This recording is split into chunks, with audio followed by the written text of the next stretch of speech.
तर निधीबाबत गमतीनं बोललो होतो, धचा मा करू नये असं म्हणत अजित पवारांनी निधी संदर्भातील वक्तव्यावर स्पष्टीकरण दिलं. बटण दाबाल तर निधी देता येईल, नाहीतर हात आखडता येईल असं वक्तव्य काल अजित पवारांनी केलं होतं. तर सत्तेची एवढी मस्ती आली का, निधी तुमच्या खिशातला नाही अशा शब्दात अमोल कोल्हेंनी अजित पवारांवर निशाणा साधलाय. आता कुठल्या कुठल्या तरी गोष्टीचा धचा मा करू नये. मी तिथं गमतीनं मी हसत हसत बोलत होतो.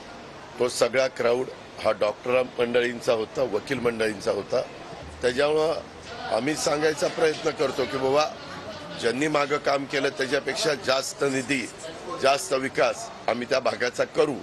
हे साधं सरळ गणित आहे, त्याच्यामध्ये वेगळं नाही. मला सकाळी कोणीतरी सांगितलेलं होतं की समोरचे नेते राहुल गांधींनी असं अशा प्रकारचं आम्ही तुमच्या अकाउंटला लाख लाख रुपये असं खटाखट गरिबी हटाव. ते म्हणले खटाखट खटाखट. मी म्हणलं कसा कसा कसा, आमच्या ग्रामीण भागातला शब्द आहे, कसा कसा कसा.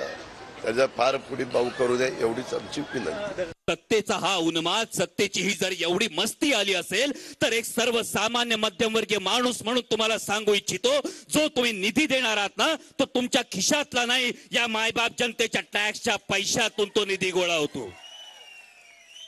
म्हणजे जेव्हा आम्ही आमच्या पोराला डायपर घेतो, जेव्हा आम्ही आमच्या पोराला झबलं घेतो ना, त्याच्यावर आम्हाला जीएसटी भरावा लागतो, तो तुमच्या तिजोरीत येतो.